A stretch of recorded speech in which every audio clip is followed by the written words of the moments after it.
la heli karaa in xoolaha socodka badan aan ka dayno bal Soomaalidu wax yar caadada intay bedesho aan ka dhigno inaan xoolihii la dejin karo oo aan calaf siin karo oo marka xooluhuna ay caano fiican ku dhalayaan hilib fiican ay leeyihiin taa inaan ka shaqeyno hadii ilaahayna arinta abaaruhu waa wax culus dadkeenana taabanaya aadna ay culeyskeedu u badan yahay xaaladda guud ee Soomaaliya waa wadan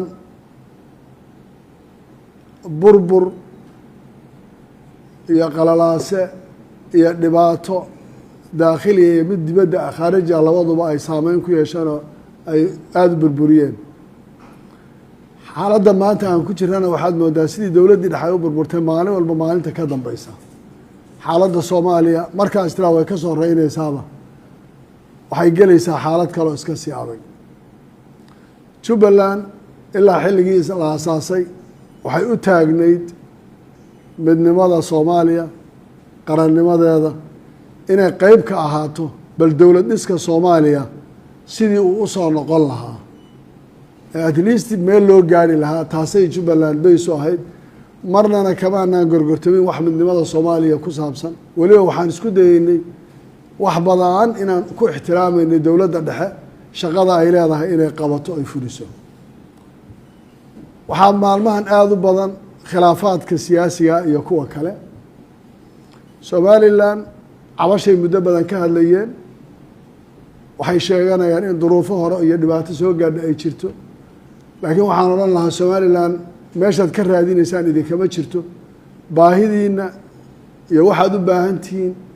iyo laxaajoodkiinu Soomaali buu idinkala jiraa Soomaali bayna ku xiran tahay wixii xal aan raadinaynana Soomaalinimo aynu ku raadino meel kale oo xal laga raadin karaa ma jirto taasaa asal ah dowladda dhexe ee Soomaaliya iyadaa sabab u ah maanta wax badan oo si kala fogaansho ama burbur keeni karaya sababtoo waxay noqotay dowlad markay dowladdu ka tagto systemkii dowladnimo ilaalintii nidaamka ay noqoto jamaaco yar ama koox yar oo wax daydaya oo xalkii siyaasaddii dibadda iyo tii gudaha intaba dayacday waxaa imanaysa in cid waliba meelo badan oo kale gacmaha loo taago oo maanta fashilka iyo dhibaatada dhacaysa ay ku kasii waaweyn ay dhacayso muddo ka badan hal sano yaan xamal anu ka soo baxay October bay ahayd waxaan ku heshiin weynay madaxweynuhu sharci darro meel laguma tagayo shalay baynu ku haysanay dad aan ilaalino doorasho aan galno luqadda madaxweynuhu waxay noqotay waxaan u baahannahay ma jirto haddaan ku heshiino inaan inagu wada joogno uma baahnin doorasho ma rabno maxay kaala maqan tahay sidaanaan ku joogayna maxaa diidaya markaa in haddii la yidhaha sidaanaan ku wada joogaynaa in dowlad walibana dantay ka leedahay ay fushato wixii dayda qaraaba la isasiin karana la isa siiyo istaydyaduna ay noqdaan markaa inay taladooda gaarhaan oo dib u haystaan sababtoo waxaa nidaamka federaalka loo qaatay dowladdii centerka ahayd markay duntay wadankii wuu isla wada dumay laakiin maanta hadday meel wax ka dhacaan meesha kalea loo baxsanaya haddii meel dhibaata ka dhacdo waxaa la rabaa in istaydyadu at least wadanku uu kala badbaado taasaana sababaysa ma ka sugaya markaa doorashada ilaa hadda la jiidayo laga hadlayo taasaan ka soo tegey waa la soo baxay waad ogeedeen ciidan baa kaambooni lagu soo xareeyey diyaaradaha lagu soo qargalay 54 falayd baa la keenay weerarkaad ogeedeen baa dhacay daroonadii shabaab loo isticmaali waayey baa loo isticmaalayey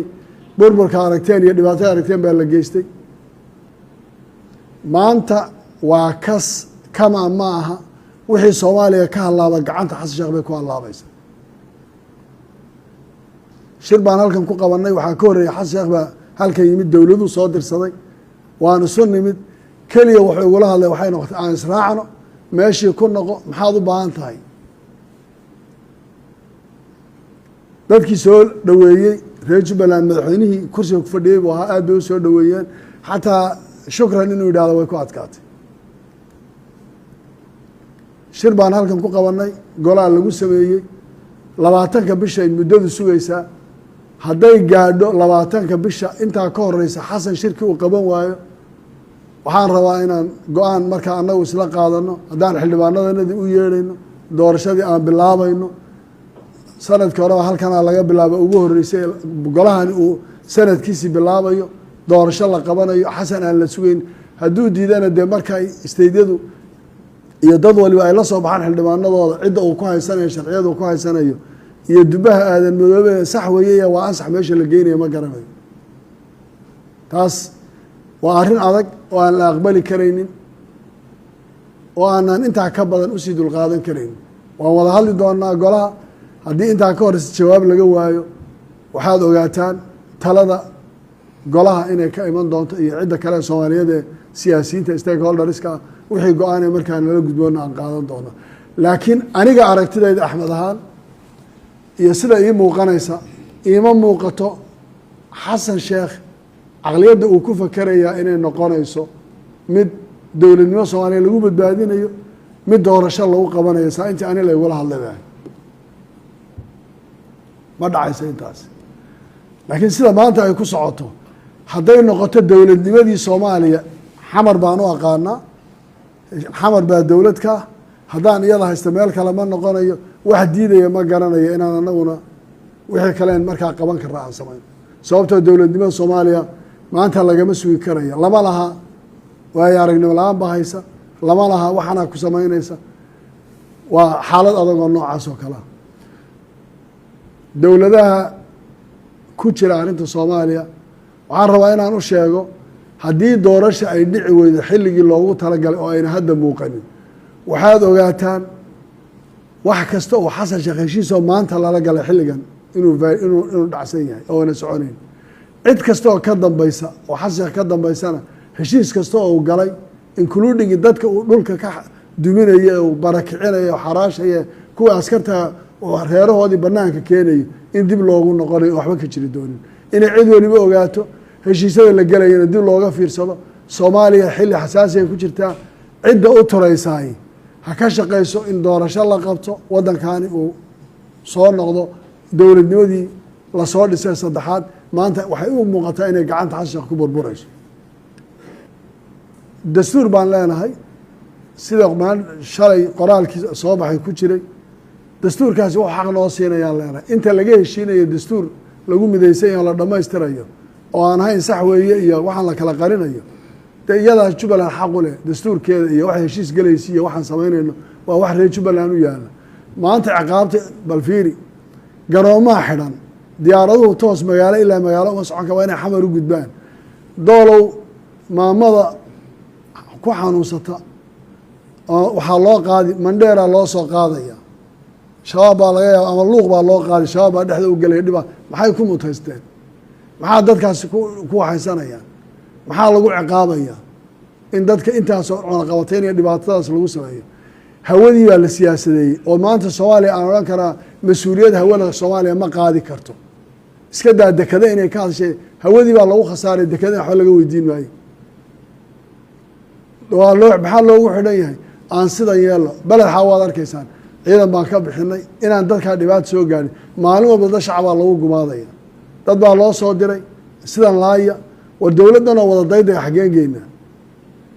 dowladdan oo wada daydaya oo qabyo dhammaystiraysa oo shirkada oo guruuba oo 12 qof aan ka badnayn xaggee la geynaya awey dowladnimada soomaaliya maxaan ka shaqaynaynaa halkaasaan maanta marayna waa arrin muusifa aada looga xumaado dhibaatada taagan soomaaliyay war soomaaliya gacanta shirkadda ayaan lagu daynin gacanta kooxdan qowleysta ayaan lagu daynin qabyo way dhammaystireena inta kale aan ka qabanno warkaygu taasuu ku cadyahay qabyo xasan wuu dhammaystiraye inta kale aynu ka qabanno enaf sanaf ma doonayno mar dambe inaan luqa diblomaasiyana isticmaalno hadday kalifto iska daa waxaa laga hadlaya hadda somalilan jubbaland baa la waayey puntland baa la waayey kuwo kalea la waayey sababtoo dowladnimadii soomaaliya maanta meesha ay taagan tahay waa meel aada u liidata xamar yaa dhib iyadaa dhib ugu filan dhib iyadaa ugu filan intay u geysanayaan iyadaana waxu taraynaa baa la leeyahay war reer muqdisho dakanada burburka dhibaatada idinku dhacaysa gacanta iska qabta ninkaana la iska qabto wuxuu sheeganayaa waa been wuxuu ka hadlayaa waa been wixii hadda ka dambeeyana golahaasaan sugaynaa go-aankiisa shir baan qabsanaynaa go-aan baan gaadhaynaa wixii aan go-aankaa ku gaadhna ana fulin doonaa laakiin inaan xamar wax ka sugno oon xasan muxuu soo wadaa nidaan aad bay adagta jubbaland waxay diyaar u tahay soomaaliya in la isku wado in la isu keeno midnimada in laga shaqeeyo laakiin sida hadda muuqata qabyo waan laalaaban calafkeedii bay qaaday dowladnimada soomaliya waan burburin intaas waxaan rabnaa inaan gacanta ka qabanno oon horseed u noqono sidii soomaaliya la isugu wadi lahaan aan ka shaqeyno taasaa annaga muhiimad noo dowladnimadii iyo dowlad dhiskii iyo stebiskii laga rabay madaxweynaha maanta joogaayey dhammaystirkii wuxuu noqday xaraash shirkado danaysi isdaba wareeg wax qarsoodiya anay igusan tahay iyo siyaasad dibadeed oo aan jirin waxaan hadda ka hor ka hadlay oon ku yihi madaxweynow webiga nile soomaaliya ma maro siyaasadda ka dhaxaysa masar iyo etoobiya soomaaliya ma khusayso bliis nile ha soo leexinin meeshuu maray waa la yaqaanaa u daa ruudkiisa waxay noqotay maanta shirkadihii iyo adduunkii oo dhan dowladihii oo dhan barnaamij baa jira aljaziira ka bixi jiray jaal macaagsi lo odhan jiray oo kulligii iska hor imanayay siyaasaddii adduunka ee nagu xereyd oo dhan baa kulligeed maanta waxay noqotay itjaal macaagsi wax iska wada hor imanaya heshiiskana halkan lala gelayaa beri kan kalea la gelayaa 360 digrii baa la wareegaya mid cusub baa la gelaya kana haddana la gelaya annagii waxaan u noqonay center siyaasaddii adduunka jughraphically iyo political la isku haystay inaan annagu noqono maalin walba qolo meel ka ordaysa oo aan siyaasad degan lahayn sababtoo executive shaqeeyaa ma jiro wasaarad arrimo dibadeed wax laga weydiinaya ma jiro waxaad arkaysaa hadda wasiiraha waddan waxaa loogu diray special envoy waa wasiir wasaarad xukuma wasaaraddii iska lahaydna ma aha idan dowladnimadii soomaaliya waxaan is leeyahay waxay ku dhammaanaysaa dowladdii saddexaad ee carta laga soo bilaabay sida ay maanta ku socoto gacanta xasan sheekh bay ku baaba-aysa waxaa laga hadlayaa somalilan waxaa laga hadlayaa cidda wax sheeganaysa waxaan is leeyahay kuwa hadda joogaay sababay ku joogaan iyo duruufay ku joogaan midna ma laha doorashadii baa la rabaa in laga baxo oo firaaq dastuuri uu yimaado oo dowladaha barnaamijkan ka shaqeynaya markaa maxay noqonaysaa waxay qabanayaan waxaa weeya markii 3 biloodeed ay dhammaato doorashadu kama bilaabato doorasho madaxweyne maaha 15 May wax la yidhaha ma jirto oo ay noqoto doorashadii way bilaabatay baarlamaanka lasoo xulo laakiin haddii la yidhaahdo baarlamaan lasoo xulayaana ma jiro doorasho 15 Mayna laga hadlayo sidan la leeyahay ma soconayso taa macnaheedu waxaa weeyaan dowladnimada soomaaliya iyo cid kastoo dan kale waxay gaarsiin doontaa inay yidhaahdaan sharciyadii ma jirto dowladnimo ma jirto mandate lama haysto idan cid waliba waxay rabto dowladahaas inay ka sameeyaan soomaaliya taasay noqonaysaa waan ka digayaa waxa ay keeni karto iyo ciribtay la iman karayso arrintaasi soomaaliya dowladdii saddexaad kamac kuma burburaysa kasbay u burburaysaa gacanta kooxdan iyayna ku burburaysaa ha laga gaadho weli dabaqabashay leedahay ha laga gaadho weli dabaqabashay leedahay dowladaha danaynaya arrimaha soomaaliya waxaan odhan lahaa dib uga fiirsada lacag boorso lagu qaado oo cid ay qaadato ood heshiis ku gashaani xasan 360 digrii baa la yidhaahdaa berri buu 360 digrii wareegaya halkaad isku ogeydeen 360 digrii soo wareegay baa haddana dhinaca kale kaaga imanaya heshiiskaad gasheen cid kastoo timaadaa way ka daba tegi doontaa ma socon doonto war soomaaliya ha loo tiro oo soomaaliya annagu aan tashanoon u turno intaasaan odhan lahaa aad iyo aad baad u mahadsantihiin golaha wuu idiin furan yahay baarlamaanku asalaamu calaykum waraxmat ullahi wabarakaatu